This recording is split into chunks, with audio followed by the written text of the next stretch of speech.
عجیب سی میرے پیاروں، جنید جمشید کی اینڈ آپ نے آنکھوں سے دیکھ لیا. آپ نے پوری دنیا کے لوگ اس کے اسکالر کہہ رہے ہیں. اسکالر جنید جمشید، وہ کہاں سے اسکالر آ گیا میرے پیاروں؟ کہاں ناچنے گانے والا، کہاں لوگ برا. جس وقت اس کا جنازہ ہم رکھ رہے تھے تو اس وہ جو علاقہ تھا جہاں سارے بڑے بڑے مشائخ دفن ہوئے، سارے جن کے یعنی کہا حضرت عبداللہ بن مسعود فرماتے ہیں زندہ کی اتباع کبھی نہ کرنا. زندہ کے پیچھے کوئی میرے پیچھے چل پڑے سیدنا، نہیں، مرنے کا کوئی پتہ نہیں اس کا کیا ہو، ہمیشہ مروں کی اتباع کرنا. وہاں سارا وہ بلاک ہے جو مرا ہوا ہے اور کیا ان کا مرنے کے بعد لوگوں کی ہدایت کا وہ ذریعہ بنے. اس بلاک میں کونے میں جنید کو دفنایا. اس جگہ میں اور جنید کا جو بزنس پارٹنر ہے وہ سہیل، باقی تقریباً سارے علماء اور مفتی اس کے جنازے کو دفنا رہے تھے. یہ عزت میرے پیارے. علماء اور مفتی کون ہوتے ہیں؟ اللہ کے نبی کے وارث. یہ قیامت کے دن شفاعت کریں گے لوگوں کی. یہ وہ لوگ میرے پیاروں، جنید کا یہ کتنی عزت اللہ نے دی. یہ کیا دنیا کی وجہ سے دی؟ محمد یوسف غیر مسلم، کلمہ پڑھا، مسلمان ہوا. 2 یا 3 سال اس نے کلمہ چھپایا. بعد میں جب یہ ہمارا ایک سفر ہوا سعودیہ کا، میں اس کو مس کر گیا. تو اس سعودیہ کے سفر میں پاکستان ٹیم گئی میچ کھیلنے، تو وہ میچز کینسل ہو گئے. لیکن اللہ نے شاید یوسف کے لیے نظام چلایا تھا. یوسف کو پتا چلا سارے کعبہ دیکھنے جا رہے ہیں. وہاں ٹی وی پہ ہر وقت طواف چلتا رہتا ہے. یوسف نے راشد لطیف سے کہا یار مجھے بھی کعبہ دکھا دو، میری بیوی مسلمان ہے. انہوں نے کہا تمہارے پاسپورٹ پہ تو غیر مسلم لکھا ہے. کہا مجھے مسلمان کر دو تو میں کچھ کر دو. تو یوسف نے مولوی طارق جمیل صاحب کو فون کروایا. مولوی طارق جمیل صاحب کو اللہ جزائے خیر دے. یوسف کی ساری ترتیب بنائی کہ عربوں کو کہا دیکھو یہ میرا آدمی ہے، یہ بہت بڑا کرکٹر ہے، بہت بڑا، اس کا وہ بناؤ، اس کا پیپر، یہ مسلمان ہے، اس کا پیپر بناؤ اور اس کو عمرہ کراؤ. جب انضمام کہتا ہے میں نے یوسف کا ہاتھ پکڑا. ہم تو کیونکہ اتنا پولیوشن ہو چکی ہے نا، ہمیں تو نظر ہی نہیں آتا نور، ہم تو پولیوٹڈ ہے نا. جو آدمی گوبر کے میدان میں بیٹھا اس کو گوبر کی بدبو تھوڑی آتی ہے نا. جو آدمی پرفیوم کی دکان میں بیٹھا اس کو خوشبو تھوڑی آتی ہے پرفیوم کی. گاڑی میں بیٹھے گیلی گاڑی ہے، بدبو آ رہی ہے، 5 منٹ بیٹھے گاڑی کی بدبو ختم ہو جاتی ہے. ہم اتنا ظلم دیکھ رہے ہیں، ہم اتنا آنکھوں سے حرام دیکھ رہے ہیں، ہمیں کچھ نظام نظر ہی نہیں آتا کہ اللہ کا نظام کیسے چل رہا ہے، رزق کیسے ملتا ہے، یہ بیماریاں کیوں آ رہی ہیں، یہ پریشانیاں کیوں آ رہی ہیں. ہم تو سمجھ رہے ہیں سیکیورٹی مسئلہ ہے، ہم تو سمجھ رہے ہیں حکومت والے خراب ہیں. غلط، بکواس، سب غلط. کیونکہ ہمارے دل اتنا اندھا ہوا ہے کہ ہم اللہ کو ہٹا کے سب کو کہہ رہے ہیں حکومت نے یوں کر دیا، ڈاکٹر نے یوں کر دیا، پولیس نے یوں کر دیا، فوج نے یوں کر دیا. او بھائی، ہم اتنا پولیس فوج کو بول چکے ہیں کہ ہم فرشتوں کے یقین سے نکل چکے ہیں کہ فرشتے بھی کچھ ہوتے ہیں. ہمیں کتوں کا یقین ہے، آیت الکرسی کا یقین ہے کہ آیت الکرسی سے حفاظت ہوتی ہے. تو محمد یوسف کا ہاتھ انضمام نے پکڑ لیا اور محمد یوسف کی بیوی کا ہاتھ انضمام کی بیوی نے پکڑ لیا.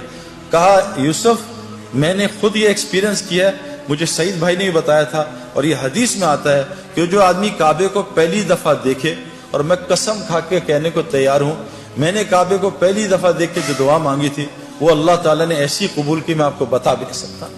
یوسف نے ایسے منہ نیچی کیا تو انضمام نے کہا جب میں کعبہ آئے گا تمہیں بتاؤں گا، تو نے میرے لیے ضرور دعا کرنی ہے. اور ہمارے مولوی فہیم صاحب رائیونڈ کے کہ امام حنیفہ رحمۃ اللہ ایک دعا کرتے تھے، اے اللہ میں جو دعا مانگوں وہ قبول ہو جائے. لیکن کہا وہ امام تھے، تم امام نہیں، تم کہنا اے اللہ میں اس سفر میں جو خیر کی دعائیں مانگے قبول کر لینا.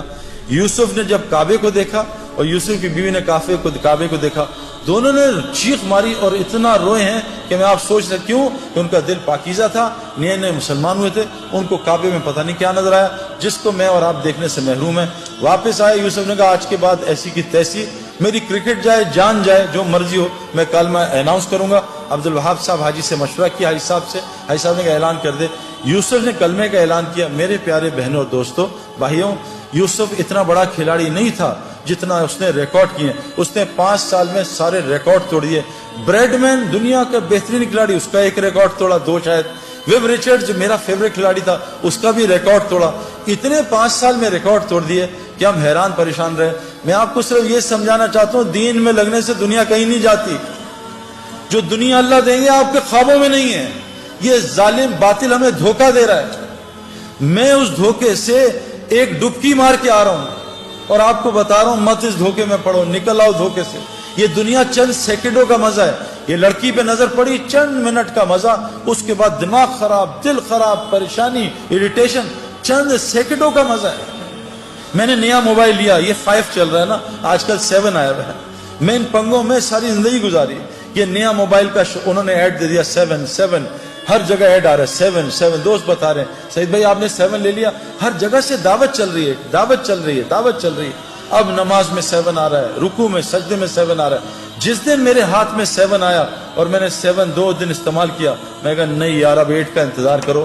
یہ دنیا یقین کریں جتنے مرضی پیٹو ہوں, ماشاءاللہ لاہور میں تو کھانا ٹھیک ٹھاک کھایا جاتا ہے, جتنے مرضی پیٹو ہوں, افطاری آئے اور افطاری سے پہلے دب یا پکوڑے ساری کھا جاؤں گا, سموسے بھی کھا جاؤں گا, جلیبی بھی کھا جاؤں گا, بس میں کھاؤں گا اور پانی پورا گھڑا پی لوں گا.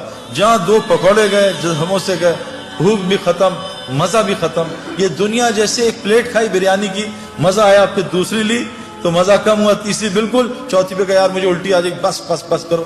اللہ کی قسم دنیا اس سے زیادہ کچھ بھی نہیں.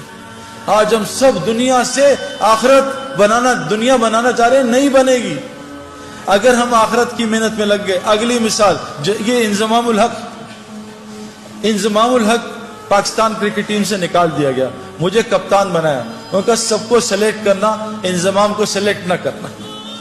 میں نے انضمام الحق کو, ہمارے ایک دوست ہیں پہلے ٹی وی کے فلموں کے اداکار تھے نعیم بٹ صاحب, میں نے ان سے کہا کہ انضمام ابھی بہت غصے میں ہے اور یہ بیچارہ ایک امتحان میں ہے, اس کا اب یہ لوگوں کو رگڑا نہ دے دے. آپ اس کو, حالانکہ انضمام کو غصہ نہیں آتا لیکن آتا تو بہت آتا ہے. میں کہا انضمام کو لے کے آپ اس طرح کرو کہ آپ چلے جاؤ اللہ کے راستے میں.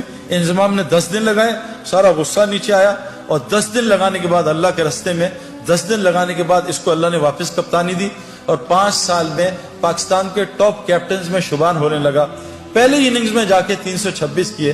میرے پیاروں, میں یہ نہیں بتا رہا, یہ کوئی کرائٹیریا نہیں ہے, لیکن جس وجہ سے میں اور آپ ڈرتے ہیں نا میری دنیا جائے گی, واللہ ہماری دنیا وہ بنے گی جو ہم سوچ بھی نہیں سکتے. ہاشی معاملہ, چلو میں تو بڑھاپے میں دین میں آیا نا, میں تو 37 بڑھاپا یہ کرکٹ کا, وہاں مجھے دین کی شکل 35 میں آ کے لوگوں نے بات کی, 37 کی ایج میں میں نے اللہ کے راستے میں وقت لگایا.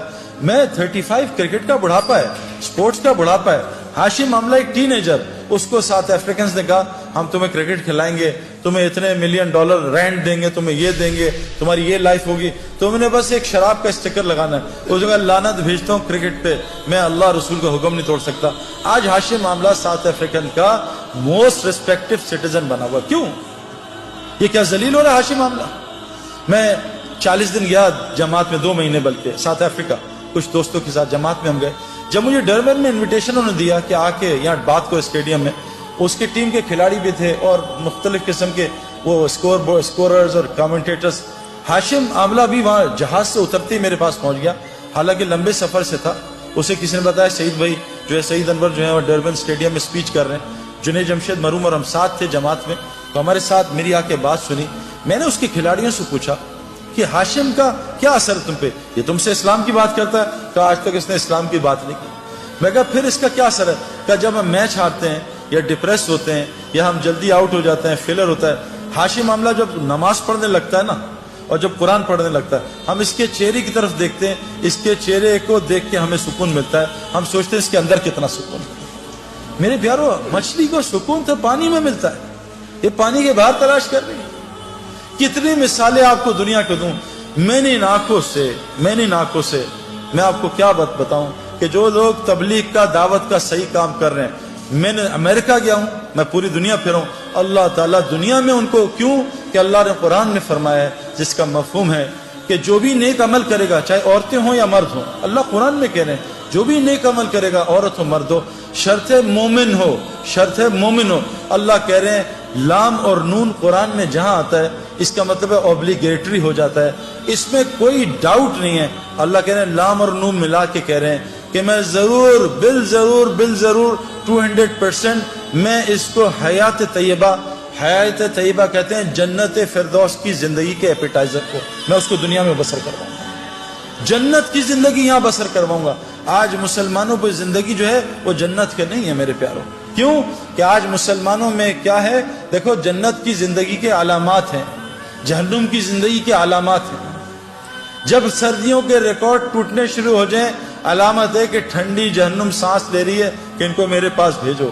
جب گرمیوں کے یہ جو الگ الگ چیزیں آ رہی ہیں نا, وہ اپنی جگہ, میں آپ کو قرآن اور حدیث کی باتیں سنا رہا ہوں. جب گرمیوں کے ریکارڈ ٹوٹنے لگیں سمجھ لو جہنم جو گرم ہے وہ سانس لے رہی ہے، جہنمیوں کو اپنی طرف بلا رہی ہے۔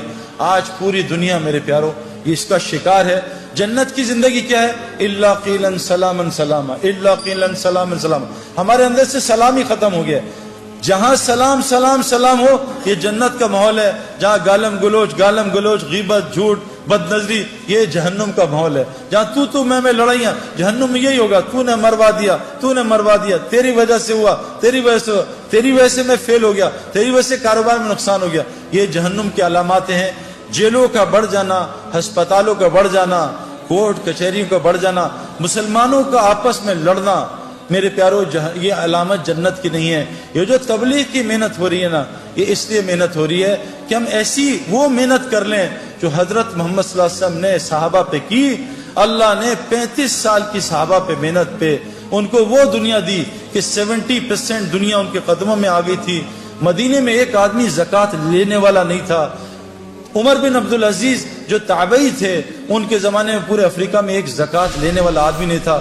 میرے پیارو اگر ہم صحیح دین پہ آ جائیں اللہ ہمیں وہ دنیا دے گا جو آپ سوچ بھی نہیں سکتے۔